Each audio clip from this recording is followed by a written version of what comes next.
रात के करीब 11 बज रहे थे। विशाल नाम का एक लड़का एक सुनसान बस स्टॉप पर खड़ा था।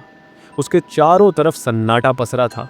ठंडी हवा के झोंके उसके गालों को चीरते हुए निकल रहे थे और बस स्टॉप के पास की स्ट्रीट लाइट बार बार झपक रही थी।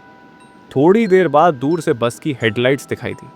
बस स्टॉप पर एक अजीब सी चुप्पी छा गई। बस जैसे ही पास आई, विशाल को उसकी खिड़कियां धुंधली और मैली सी लगी। बस के भीतर हल्की हल्की परछाइयां दिखाई दे रही थीं, लेकिन कुछ साफ समझ में नहीं आ रहा था। बस के रुकते ही विशाल अंदर चढ़ गया। बिना कुछ बोले कंडक्टर ने उसका किराया लिया और आगे बढ़ गया। बस के अंदर का माहौल अजीब था। न कोई बातचीत, न कोई हलचल, बस इंजन की घरघराहट और टायरों की सरसराहट ही सुनाई दे रही थी। विशाल खिड़की के पास बैठा और बाहर देखने लगा। तभी उसे महसूस हुआ कि बस की हर सीट पर कोई बैठा था, लेकिन अंधेरे के कारण चेहरों की झलक ठीक से नहीं दिख रही थी। तभी कंडक्टर विशाल के पास आया और धीमे स्वर में बोला, आगे मत देखना और किसी से बात मत करना। विशाल चौंक गया। वो कुछ पूछना चाहता था, लेकिन तभी बस के अंदर से एक अजीब सी आवाज उठने लगी। खर खर खट खट खट। आवाज पहले धीमी थी, फिर तेज होने लगी, मानो कोई लोहे के औजारों को जमीन पर रगड़ रहा हो। विशाल ने धीरे से पीछे देखा। वो लोग अपनी सीटों पर झटके से सिर घुमा घुमा कर कुछ बड़बड़ा रहे थे। उनकी सांसें तेज हो रही थीं और उनकी आवाजें किसी पुराने रेडियो की खरखराहट जैसी लग रही थी। बस मत रोकना, कंडक्टर ने घबराते हुए ड्राइवर को कहा। विशाल का दिल जोर जोर से धड़कने लगा। उसने कांपती आवाज में पूछा, ये ये लोग कौन हैं? कंडक्टर का चेहरा सफेद पड़ चुका था।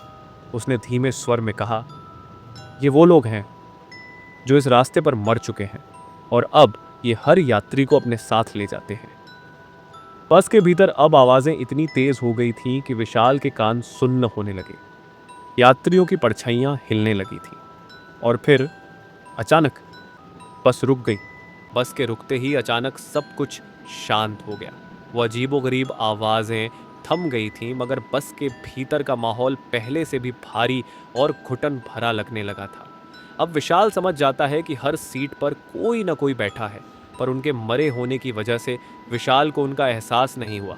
सीट पर बैठे वो लोग बिल्कुल स्थिर थे, जैसे मोम के पुतले। उनकी सांसें रुकी हुई लग रही थीं, मगर विशाल को लग रहा था जैसे हर आंख उसी पर टिकी है। कंडक्टर ने धीरे से विशाल के कंधे पर हाथ रखा। उसकी आवाज़ कांप रही थी। कंडक्टर ने कहा, अब तुम नहीं बच पाओगे। विशाल का गला सूखने लगा। उसने हिम्मत करके बस के दरवाजे की तरफ देखा, मगर दरवाज़ा अपने आप बंद हो चुका था। तभी उन यात्रियों में से एक आदमी एकदम से हिलने लगा, फिर एक और यात्री हिलने लगा, फिर एक और।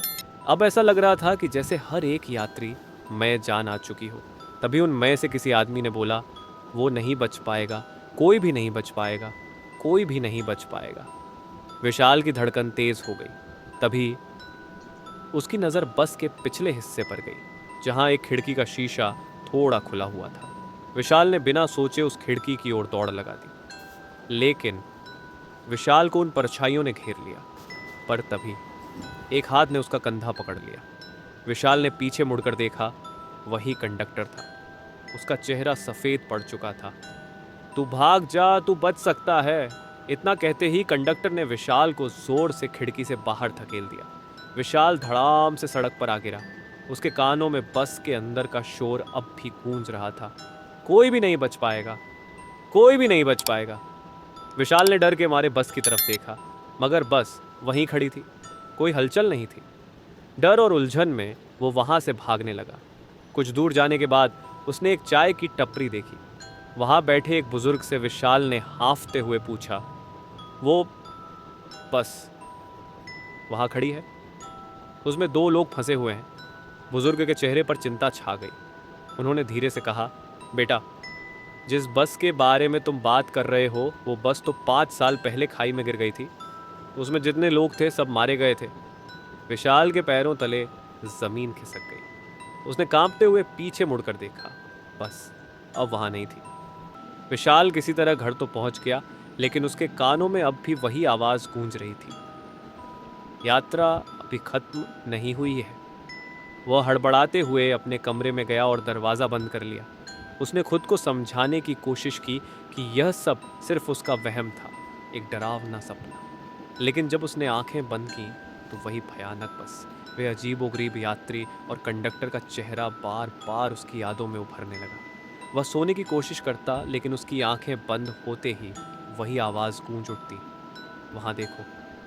विशाल बिस्तर से उठा, पानी पिया, लेकिन घबराहट कम नहीं हुई। कमरे में एक अजीब सी ठंडक थी। आखिरकार उसने राहत पाने के लिए छत पर जाने का फैसला किया। रात के अंधेरे में सब कुछ शांत था, लेकिन जैसे ही उसने नीचे झांका, उसकी आंखें डर से फैल गईं। उसका दिमाग सुन्न हो चुका था। शरीर जैसे खुद ब खुद आगे बढ़ने लगा। धीरे धीरे वह रेलिंग के पास पहुंचा। एक आखिरी बार वही आवाज़ उसके कानों में गूंजी, अब देर मत करो। और अगले ही पल तेज आवाज़ गूंज उठी। नीचे विशाल का मृत शरीर पड़ा था। अगर आपको हमारी ये सीरीज़ अच्छी लगी हो तो कमेंट करके हमें ज़रूर बताएं।